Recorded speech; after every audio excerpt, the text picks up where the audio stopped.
Have you ever heard the terms hyperglycemia and hypoglycemia and wondered what they mean? By the end of this video, you'll know how to break them down and understand the difference between them. These are medical terms that can be confused because they look or sound almost the same. The first term is hyperglycemia. In medical terminology, words are built using three primary components: the prefix, the root, and the suffix. Here is how they break down and work together for hyperglycemia.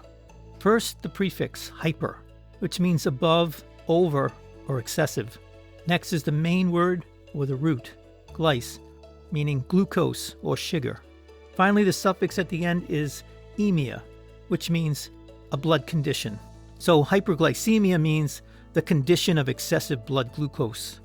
Where did the root come from? The root glyce comes from a Greek word, which means sweet.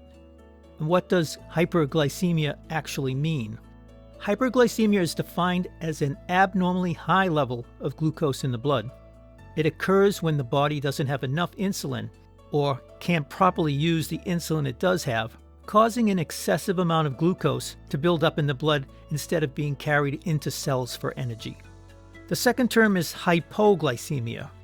Let's break down the word hypoglycemia using the prefix, root, and suffix method. First, the prefix hypo means under, below, or deficient.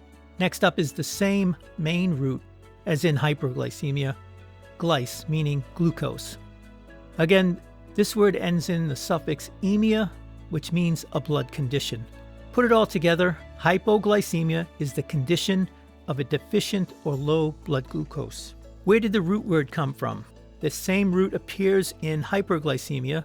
The root glyce comes from a Greek word which means sweet. What does hypoglycemia actually mean? Hypoglycemia is the medical term for an abnormally low blood glucose level. It occurs when the amount of glucose in your blood drops below the level needed to properly fuel your body's cells. Now you know exactly what the difference is between hyperglycemia and hypoglycemia. If you found this breakdown helpful, please be sure to give this video a like and hit the subscribe button for more content like this. If there's a medical term you're curious about, drop it in the comments. You might just see it in a future video. Thanks so much for watching, and I'll see you in the next video.